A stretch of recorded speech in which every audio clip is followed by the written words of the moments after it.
श्री राम जय राम श्री राम जय जय राम। यो अंतः प्रविश्य मम वाच हेतुमिमां प्रसुप्तां संजीवयत्यखिल शक्तिधरा स्वधाम्ना अन्यास्य हस्तचरणश्रवणत्वगादीन् प्राणान् नमो भगवते पुरुषाय तुभ्यम्। ओम श्री सीतारामचंद्राभ्यां नमः। उमा महेश्वराभ्यां नमः। ओम श्री एकादशी दक्षिणेश्वर धाम सरकार नमः। सत्संग क्रम में आज श्रीमद्भागवत महापुराण के नवम स्कंध की 16वां अध्याय 16वें अध्याय कथा है, जिसमें परशुराम जी के द्वारा क्षत्रिय संहार और विश्वामित्र जी के वंश की कथा कही गई है। तो सुखदेव जी कहते हैं, पित्रोपशिक्षितो रामस तथेति कुरुनंदन संवत्सरम तीर्थयात्रां चरित्वा सममाव्रजत। सुखदेव जी कहते हैं, परीक्षित अपने पिता को कि यह शिक्षा भगवान परशुराम ने जो आज्ञा कहकर स्वीकार की, और उसके बाद वे 1 वर्ष तक तीर्थ यात्रा करके अपने आश्रम पर लौट आए। एक दिन की बात है, परशुराम जी की माता रेणुका गंगा तट पर गई हुई थी। वहाँ उन्होंने देखा कि गंधर्वराज चित्ररथ कमलों की माला पहने अप्सराओं के साथ विहार कर रहा है। वे जल लाने के लिए नदी तट पर गई थी, परंतु वहाँ जड़ कीड़ा करते हुए गंधर्व को देखने लगीं और पद्देव के हवन का समय हो गया, इस बात को भूल गईं। उनका मन कुछ चित्ररथ की ओर खींच भी गया था। हवन का समय बीत गया, यह जानकर वे महर्षि जमदग्नि के शाप से भयभीत हो गईं और तुरंत वहाँ से आश्रम चली आईं। फिर वहाँ जल का कलश महर्षि के सामने रखकर हाथ जोड़ खड़ी हो गईं। जमदग्नि मुनि ने अपनी पत्नी का मानसिक व्यभिचार बयान लिया और क्रोध करके कहा, मेरे पुत्रों, इस पापिनी को मार डालो। परंतु उनके किसी भी पुत्र ने उनकी वह आज्ञा स्वीकार नहीं की। इसके बाद पिता की आज्ञा से परशुराम जी ने माता के साथ सब भाइयों को भी मार डाला। इसका कारण था, वे अपने पिताजी के योग और तपस्या का प्रभाव भली भांति जानते थे। परशुराम जी के इस काम से सत्यवती नंदन महर्षि जमदग्नि बहुत प्रसन्न हुए और उन्होंने कहा, बेटा, तुम्हारी जो इच्छा हो वर मांग लो। परशुराम जी ने कहा, पिताजी, मेरी माता और सब भाई जीवित हो जाएं तथा उन्हें इस बात की याद न रहे कि मैंने उन्हें मारा था। परशुराम जी के इस प्रकार कहते ही जैसे कोई सोकर उठे, सब के सब अनायास ही सकुशल उठ बैठे।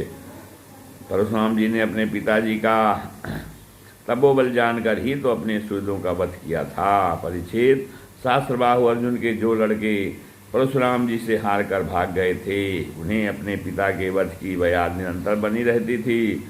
कहीं एक क्षण के लिए भी उन्हें चैन नहीं मिलता था। एक दिन की बात है, परशुराम जी अपने भाइयों के साथ आश्रम से बाहर वन की ओर गए हुए थे। यह अवसर जहाँ पाकर बैर साधने के लिए शास्त्रबाहु के लड़के वहाँ पहुँचे।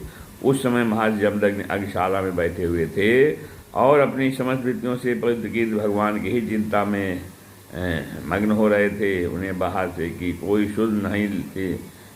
उसी समय उन पापियों ने जमदग्नि को मार डाला। उन्होंने पहले से ही समाधान निश्चय कर लिया था। परशुराम की माता रेणुका बड़ी दीनता से उनसे प्रार्थना कर रही थी, परंतु सबों ने उनकी एक न सुनी और वे बलपूर्वक महर्षि जमदग्नि का सिर काट कर ले गए। परीक्षित, वास्तव में नीच क्षत्रिय अत्यंत क्रूर थे। सती रेणुका दुख और शोक से आतुर हो गई। वे अपने हाथों अपनी छाती और सिर पीट पीटकर जोर जोर से रोने लगी, परशुराम मेरे बेटा, परशुराम शीघ्र आओ। परशुराम जी ने बहुत दूर से माता का हाय राम या करुण क्रंदन सुन लिया। वे बड़ी शीघ्रता से आश्रम पर आए और वहाँ आकर देखा कि पिताजी मार डाले गए हैं। परीक्षित, उस समय परशुराम जी को बड़ा दुख हुआ। साथ ही क्रोध, असहिष्णुता, मानसिक पीड़ा और शोक के वेग से भी अत्यंत मोहित हो गए थे। साय पिताजी, आप तो बड़े महात्मा थे। पिताजी, आप तो धर्म के सच्चे पुजारी थे। आप हम लोगों को छोड़कर स्वर्ग चले गए। इस प्रकार विलाप कर उन्होंने पिता का शरीर तो भाइयों को सौंप दिया और स्वयं हाथ में फरसा उठाकर क्षत्रियों का संहार कर डालने का निश्चय किया। परीक्षित, परशुराम जी ने माहिष्मती नगरी में जाकर शास्त्रबाहु अर्जुन के पुत्रों के सिरों से नगर के बीचों बीच एक बड़ा भारी पर्वत खड़ा कर दिया। उस नगर की शोभा तो उन ब्रह्मघाती नीच क्षत्रियों के कारण ही नष्ट हो चुकी थी। उनके रक्त से एक बड़ी भयंकर नदी बह निकली, जिसे देखकर ब्रह्मद्रोहियों का हृदय धड़ से कांप उठता था। भगवान ने देखा कि वर्तमान क्षत्रिय अत्याचारी हो गए हैं, इसलिए राजन उन्होंने अपने पिता के वध को निमित्त बनाकर 21 बार पृथ्वी को क्षत्रियहीन कर दिया और कुरुक्षेत्र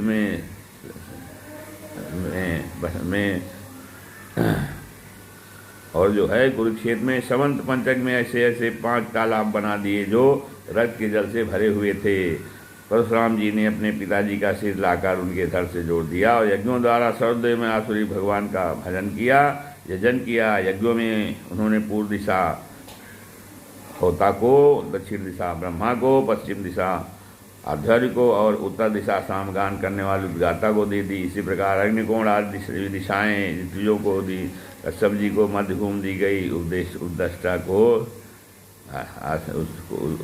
को आर्यावर्त दिया तथा दूसरे सदस्यों को अन्य दिशाएं प्रदान कर दी। इसके बाद अज्ञान स्नान करके वे समस्त पापों से मुक्त हो गए और ब्राह्मण नदी सरस्वती के तट पर मेघ रहित सूर्य के समान शोभायमान हुए। महर्षि जगदनी को स्मृत रूप सर्व संकल्प स्त्री रूप जमदग्नि को स्मृत रूप संकल्पमय शरीर को प्राप्त हो गई। परशुराम जी से सम्मानित होकर वे सप्तर्षियों के मंडल में 7वें ऋषि हो गए। परीक्षित, कमलोचन, जमदग्नि नंदन भगवान परशुराम आगामी मनवंतर में सप्तर्षियों के मंडल में रहकर वेदों का विस्तार करेंगे। वे आज भी किसानों को जो है इसी प्रकार का दंड देते हुए शांत चित्त से महेंद्र पर्वत पर निवास करते हैं। वहाँ सिद्ध गंधर्व चारण और उनके चित्त का मधुर स्वर से गान करते रहते हैं। सर्वशक्तिमान विश्वात्मा भगवान श्री हरि ने इस प्रकार भगवान स्वयं अवतार ग्रहण करके पृथ्वी के भारभूत राजाओं का बहुत बार वध किया। महाराज गाज के पुत्र प्रज्वलित अग्नि के समान तेजस्वी विश्वामित्र जी, उन्होंने अपने तपोबल से क्षत्रियत्व का त्याग करके ब्रह्म तेज प्राप्त कर लिया। परीक्षित, विश्वामित्र जी के 100 पुत्र थे।